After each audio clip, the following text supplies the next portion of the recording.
We have Antrim against Wicklow. That game is going to be played at Donaghmore Ashburn at 1 o'clock. And we have Fermanagh against Limerick and Kinnegad also at 1 o'clock. And both of those games you can view on our Facebook page. So we're very much looking forward to what lies in store. So who I have today, top left-hand side of my screen, busy prepping for grinds later on, I believe, is Niamh McCarthy, who is the Limerick captain. Bottom of my screen, Mark Murnaghan, who's manager of Wicklow. Folks, how are you? Thanks for coming on. Thanks, Hi. Good to have you on board, folks. I'm going to start with you first, Niamh. So it's Fermanagh for you next weekend. Know much about them? What's the form like? Have you seen our coverage? I'm sure you've been dipping in and out to see what lies in store at the weekend. Yeah, absolutely. I suppose we should be thanking you in a way, like, for everything that you've been doing initially, in terms of streaming the games. You know, like, it's a massive development in 2020 itself, considering the year that it is. So we are very appreciated for the work that you're doing there. And of course, we've had a sneaky peek as well, you know, at Fermanagh, who we're meeting at the weekend. So that has to be said initially. Yeah, of course, like, we've been watching Fermanagh, knowing that we're going to be meeting them at the weekend. I suppose both of us are a little bit hurt as it is in itself. Like, Fermanagh, they're losing to Louth last year, so, you know, initially enough, like, or obviously enough, they're going to be hurt from that, and they're going to want to, you know, take us on at the weekend with the intention of getting over the line and reaching another All-Ireland final. But again, on our behalf, like, I suppose, you know, we've 2018, we have to rectify that ourselves. Unfortunately not, you know, staying up in the 2019 campaign. So it's obviously something that we really want to, you know, take on at the weekend, and it'll be a tough game, like, no doubt. Absolutely. Mark, from your own point of view, with Wicklow, I'm just going to try and unmute you there if you can take yourself out. Yeah, perfect, Mark.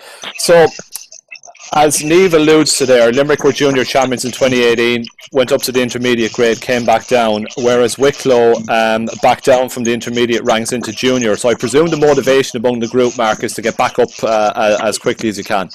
Yeah, it is. That's we haven't done a whole lot of talking about that this year, about going back. It was just taking game by game.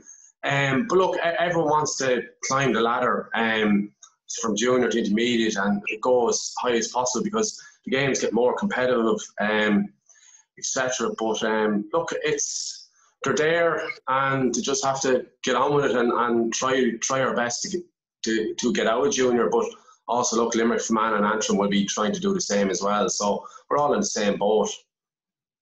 How have you found the year in general, Mark? I mean, the challenges that have been presented as a manager, and I'm going to put that question to you as a player as well, Niamh. How have you found things, Mark? Difficult. It was my first year. I started with the group in probably late November, and look, between injuries and then also with Tinahely doing so well in the club, Leinster final coming up, there was a lot of obstacles. But look, and the COVID as well, I presume every county's in the same boat, and the good thing about it is that we're following the guidelines. We're doing everything that's asked us to do, because if we don't do them, we don't have football. So look, it is what it is, and at the end of the day, we just have to get on with it and keep tipping away, and that's it really, just tipping away. Yeah, absolutely. Was there a spell there, Niamh, during the year where you thought that we mightn't see games? Definitely. There was definitely a period there. It was more so kind of coming up to me. I found that, like, you know, this whole year is really, really cancelled out. You know, and then we got the good news in the summer then that we were going to have our club back. So, like, as a player, you know, it was a very, very different experience for us, having, you know, total commitment of all of our players, you know, whether they played inter-county camogie or inter-county football or whatever it might have been. Where this year we found in our club, we had a really, really, you know, good show of girls there. Like, we were training with 25, 30 girls a night, which was something that, like, obviously you want to have every night, but considering the amount of sports that girls are involved in, you know, there's often the dual player there, especially in club level. But I personally found that 2020 campaign for clubs was so hugely beneficial, where you saw, like, it was a really, really competitive championship for the, you know, the counties themselves, but especially in Limerick, I found it was hugely, hugely competitive. And, you know, going on that there, you were talking about the whole idea of the impact of COVID.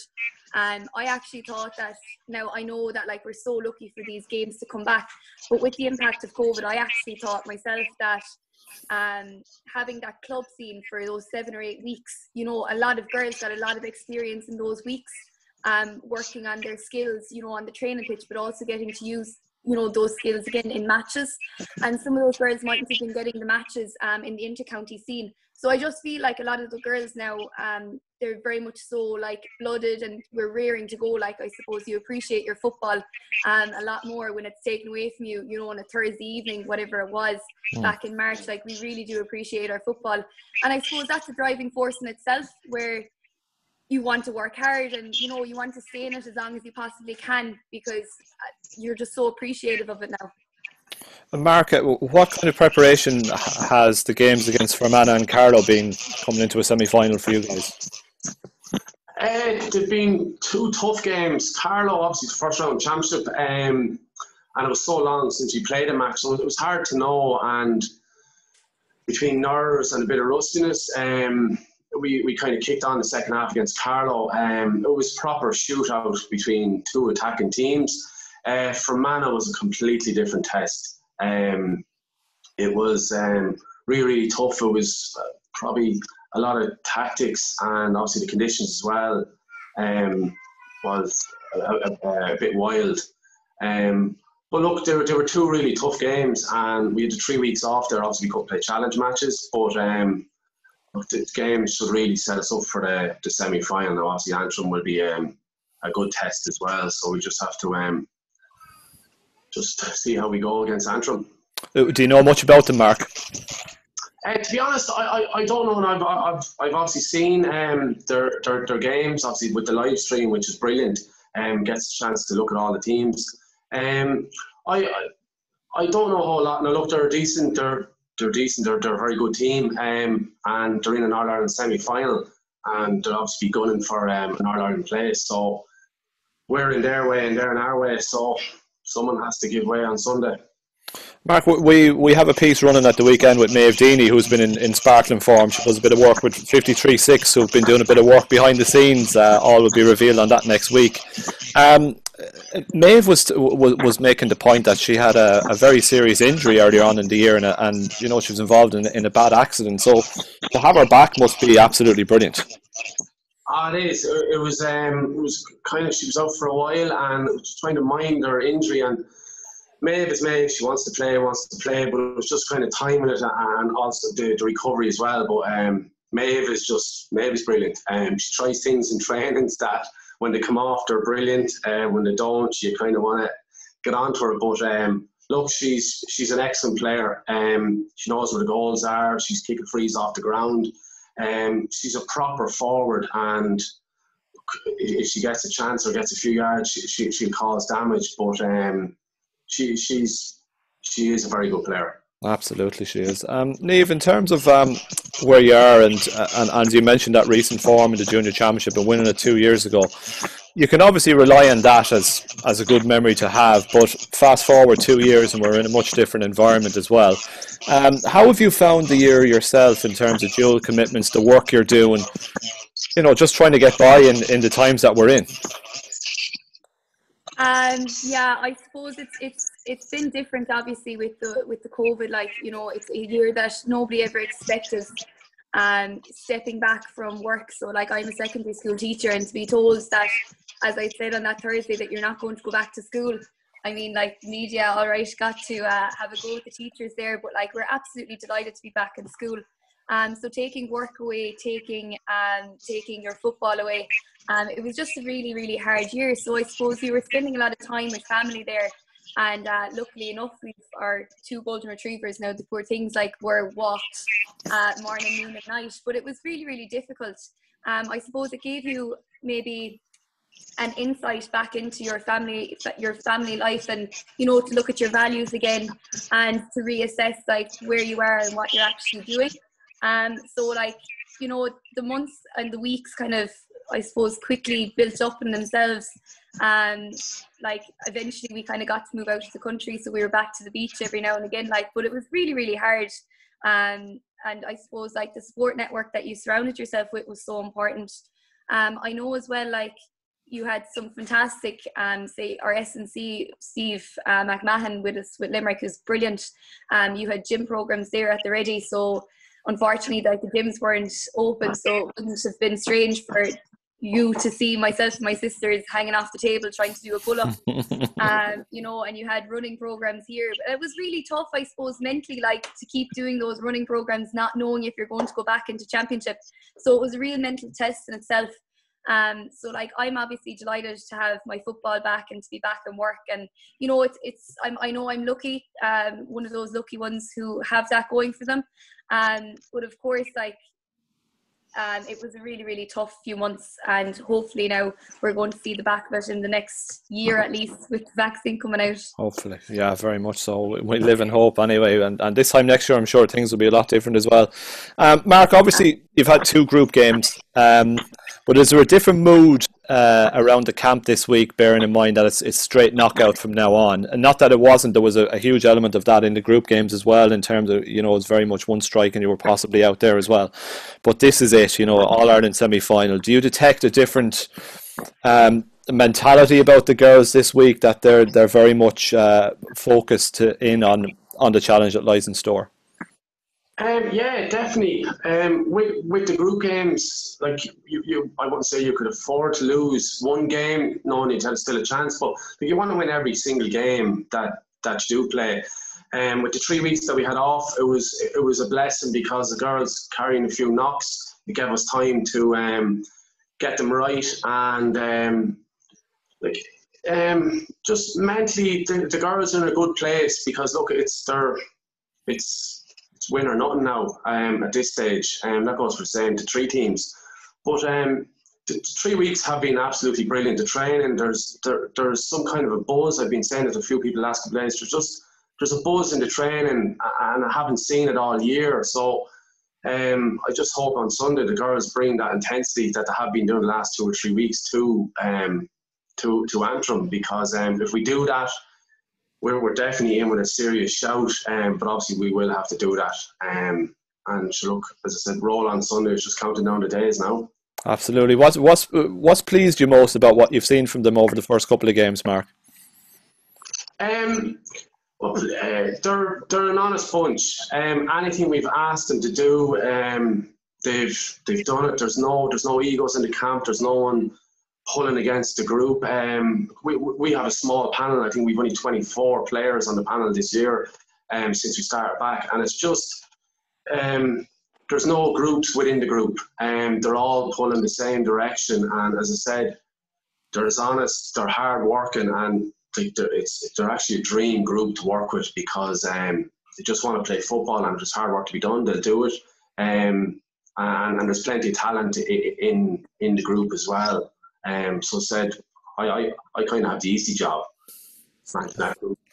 Okay, and Niamh, in terms of Mark kind of alludes to a player-driven mentality in many respects there. To captain your team, what's that like? And a group of high achievers as well to boot. Absolutely, you know, like it was a massive honour to be given that privilege this year. And, you know, I suppose it brings pride as well, and, you know, joy to your family and especially your club. So it's something that I take very, very seriously. Now, like the girls that we have in that camp, like, you know, they're really, really honest girls. While you have, you know, experienced girls who you would have, you know, seen before. So the likes of Kathy Mee and Roisin Ambrose. I mean, like those are girls who have a wealth of knowledge and experience, I suppose, at playing high level sport and winning championships. But I suppose we have to take into account there with our team this year, like we have a lot of new faces. There's a lot of youth in the panel. So like for me, I suppose my role there was to ensure that there was, you know, a seamless transition there with the team. So we were kind of bringing the old and the new together. And the girls, in fairness, and like they've made my job incredibly easy. You know, like as we're coming up to the Fermanagh game at the weekend, like there's, you know, obviously like you're a little bit apprehensive and a little bit nervous coming into trainings, but like, you know, once you're talking to girls, it really does set you down. And, you know, that buzz is starting to really, really get us at the moment. So like, as, you know, Mark was saying yourself, like you're hoping that you're going to see that buzz you know, stick around until Sunday and, you know, you do the job. And how do you prepare for a team like Fermanagh then, Niamh? Because obviously you have some inside track on them, obviously with the games that you can see and view. We know a player like Emer Smith, former junior player of the year, absolutely phenomenal talent. Joanne Doonan, former captain, really, really good player, hard-working, industrious player. So there are some key personnel that I'm sure you'll hone in on and try to nullify their threats. But at the same time, they pose danger and they pose threats from all over the field. Absolutely. You're dead right there, Jackie. I mean, like the likes of Emer there, in a foot forward is putting up some fantastic scores, and you know, obviously that's something that you're going to be aware of. But at the same time, while you want to nullify and you want to counteract that, you have to, you know, have the mentality in yourself and the belief in yourself, like to play your own game too. Yeah. You know, so you are going to take in certain circumstances, but like I just think it's so important that like we don't overemphasize their game, and that we go ahead and, you know, we have our game plan, and you know, they're going to have to counteract us too. So like I really do think that it's going to be you know, a very, very tough battle. I suppose like they're going to have to nullify and pick out certain players that we have as well. So like, you know, we're going to be trying to cancel each other out and playing, you know, the best football we possibly can. Niamh, I was obviously Cathy was captain in 2018 when you won the All-Ireland and was more renowned as a midfielder at that time. She seems to have found a very nice scoring touch as well this year. She has, and do you know what? She works really, really hard. She's one of the top scorers in the junior championship, and she thoroughly deserves that. Cathy is, you know what? She's an all-rounder. In fairness to her, like she really is an all-rounder, and she's kind of found her niche there this year at centre forward. So like if we can see Cathy, you know, bury a goal or two at the weekend and put a few more over the bar, like we wouldn't be complaining at all. Okay, good stuff. Mark, Niamh touched on something there in terms of, you know, playing to your own strengths but also being conscious of the opposition. As a manager, how do you find that balance between, look, you want your players to go and express themselves and to show their strengths, but also to be cognizant of what the opposition are going to bring too? How much does that factor into your thinking in the days and weeks leading up to games? It is a factor, but I as a manager, I don't really kind of get into that. You do your homework and look at their strengths, their weaknesses, and also you look at your own strengths and weaknesses and kind of get better as a team yourself. But look, it's, you have all the tactics to build and it's done, but whoever works hardest on the day and who wants it the most is like is going to win the game. We have a game plan. We've kind of stuck to it through nearly the league, the championship, and it kind of has worked so far for us, so we're not going to change a whole lot about it.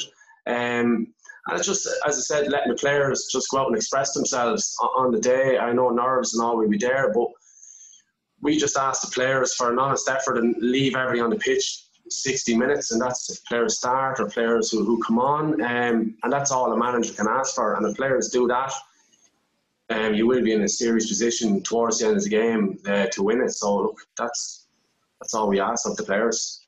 Okay, just honesty of effort goes a long way too, Mark, as you say.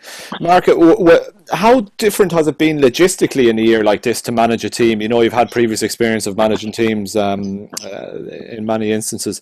But, you know, just, and again, this one to you in a second, Niamh, you know, you got to make your own way to training, you got to make your own way to games. There's so many different things that you have to adhere to in the days leading up to the game on match day itself. How different has all that planning been, Mark, or do you have somebody that looks after that side of things for you? Well, we try, there's 4 or 5 of us on the managing team, so we kind of do jobs. I have 4 or 5 jobs to do. Emer Miley will have a couple of jobs, Mick Kavanagh, Seamus Fingerland, Niall Hurley Lynch. So we'd all split it up that it's not just left on the one person. And then if we were travelling away, then we'd kind of look at the distance and is there anywhere to stop off, just an apple green or something just to break up the journey. And then with the meals, the training, just individual meals. But we try and do everything we can so the players just come to train and come to matches and they just worry about the football. And the, as I said, the logistics is kind of left us. But it has been difficult, but someone has to do it. And we just want to keep it away from the players as much as possible. But look, it's manageable, and if we're not doing all these things, as I said, there's no football, so we'll gladly do them jobs. Okay. Niamh, Mark touches on a few interesting points there, because in normal circumstances, and it's the job that Mark does and Donald for you guys is to create an environment in which you can just come in and do your thing and not be worried about so many external factors. But there are those external factors, I guess, Niamh, that you have to take into consideration in the times that we're in. How you get to the games yourself rather than hopping on a team bus, and that's just one of the very, very small things. How different has it been for a player in a team environment in these times, Niamh? It's very, very different. I mean, like, normally we'd be looking at 25, 26, however many are there, like including management. You could have 30 players there, 30 people on the bus, and you'd have the crack going up. And I mean, we were travelling some distances there back in the league. You miss the crack and you miss meeting the girls, and there's even kind of chill out time, like where you might be just listening to music, or you might be reading a book or something, like, but there's always someone there to hop ideas off, like, or to have a laugh with, like, so we really do miss out on that. I suppose I'm one of the lucky ones, like, while we are obviously traveling individually, my sister Maeve is also on the panel, like, so yes. At least I'm not traveling on my own, like, and that's really important, like, because unfortunately, like, if I left her in the car, she'd be on her own, she'd be happy out talking to herself, like, she doesn't stop. So I'd gladly leave her, but you know what, she's great company, like, so I'm very lucky to have a sister there to travel with. But in fairness, like, similar to Mark, like, the management structures that have been put in place this year for 2020, like, we have a fantastic COVID officer, Larry. He does not he's at the gate waiting for us to have your health questionnaire done, use the hand sanitizer, the masks on, and he's really, really been a huge help. And I would say to Donal and Derry, the management team and themselves, keeping us all on track. And it's important to have someone like that, to make sure that you're carrying out all these tasks, obviously, to keep our football going. We've Niamh Richardson then, who's our liaison officer, like, so if we've any issues, like, she's just been fantastic. And like, Niamh's an ex-player herself, so she knows the crack, and she stepped into the PRO role as well. So like, she really is promoting the game, Limerick football in itself. So like, while it has been very different, I just, you just want to play football. So as Mark said, like, we'll happily do it, like, it's no problem. And Niamh, would you be the type of person, if you were getting on a team bus, that you'd engage in the banter, or you'd rather just maybe become a little bit insular and listen to a bit of music and shut out all of the externals? Or what way, like, how do you feel coming up to a game? I'm mad for the crack if it's for the first half an hour, and after that it's the headphones are into the ears, and I don't want to hear about it, to be honest. I'm just one of those people, I kind of keep to myself. I don't really need to express how I'm feeling to anyone else.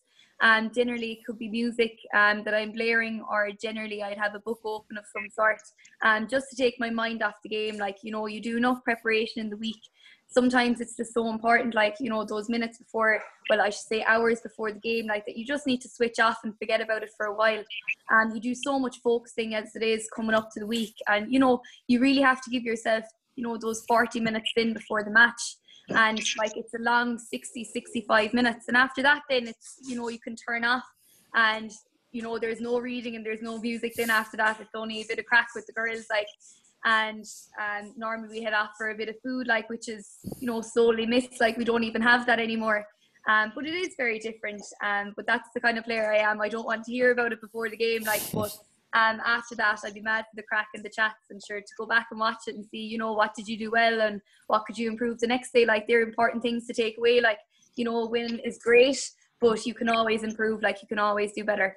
Yeah, it's a good mantra to have, Mark, indeed. Mark, I suppose you thought you would have seen pretty much everything that there was to see in management, and then 2020 comes along. But when you're dealing with a group of so many different individuals and so many different characters, and Niamh alludes to the fact that it will have the crack for a while and then it's game face on. Is that one of the big challenges as a manager as well, managing so many different personalities, Mark, and getting them to try and gel as one complete unit? Yeah, well, look, that's probably the manager's job. If he leaves the coaches doing the work on the pitch, it's all down to man management. I played for a good few years football, Absolutely. So I kind of think as a player what a player wants and when a player is happy. And I think if a player is happy and they feel appreciated, they will always give you more back on the pitch. So like, it's it's not rocket science or anything like that. It's just like, you'll know your players if someone's down or low in confidence. We try and keep everything positive, because the player doesn't make mistakes on purpose on the pitch. They don't. If they're not making mistakes, they're not learning. So we kind of say, make mistakes, learn off it, especially in trainings. And it's all positive, and kind of speak to a player that the way a player would be speaking to you, and that's it. Like, there's no one. I said there's no egos on the team. I'm the manager, but I'm just there overseeing like everything. It's all the players want something, and we can get it. We definitely will. Because look, at the end of the day, it's them that's going out doing all the work on the pitches, and it's not hard if you don't make it a hard job. It's just like it's proper man management, and to be honest, players I have are very easy to work with, because they know what they want. They have high standards on training the pitch as well. And look, it suits me, because it shows that they want to win and they want to learn, and that's the main thing. Yeah, it's a nice philosophy you have, Mark. Very, very nice. Niamh and Mark, I'm going to let you guys go. You've been very good with your time. Niamh, I know you're busy flat out preparing for more work later on this evening. You two guys, you might be seeing each other again in a couple of weeks' time, who knows? But for now, I'd like to thank you very much both for coming on board today. Niamh Richardson from Limerick, Niamh McCarthy, captain of Limerick ahead of next Sunday's semi-final. TG Cahill All-Ireland Junior semi-final. Mark Murnaghan, who's the Wicklow manager. Folks, just a reminder, obviously you'll be right in the thick of it, Niamh and Mark, that you can watch both games live on our Facebook page on Sunday. It's Antrim against Wicklow, and that's coming to you from Donaghmore Ashbourne in County Meath, and we have Limerick against Fermanagh in Kinnegad. So how much of a journey is that for you, Niamh McCarthy, on Sunday? What time will you be hopping into the car at? It's a nice all 2-hour journey as far as I can clock it on the Google Maps. So I suppose 1 o'clock we'd want to be there for 12. We're leaving. I'd say we'll probably be gone for 9 o'clock, which is it's grand. I'd be up much earlier on a school morning. It's very different to your 6:30. So in my books, that's still a small bit of a lie-in. So there's plenty of time to usually sleep before the game on Sunday. And for yourself, Mark, what will Sunday morning look like for you? Sunday morning, nice, relaxing Sunday morning. As Niamh said, I'd always kind of switch off probably an hour before before the game, or even set down travel. I'm about 45 minutes. I'm in Newbridge, and I think the girls are probably an hour and a half for the furthest for us. But we'd always allow ourselves extra time, that bit of leeway, because with traffic or whatever. Yeah. And but look, it's not too bad. Ashbourne it's great facilities down there as well, so we're delighted to get in there. But look, to play football, I'd travel across the country if I could. So it is what it is. Good stuff, folks. I wish you well. Niamh McCarthy, Limerick captain, and Mark Murnaghan, Wicklow manager. All the very best for the weekend, and thanks for taking the time out of your busy schedules. As I say to a lot of people on these calls, you've better things to be doing with your time than talking to me, so I really appreciate it. Thanks a million, folks. Thanks, Jackie.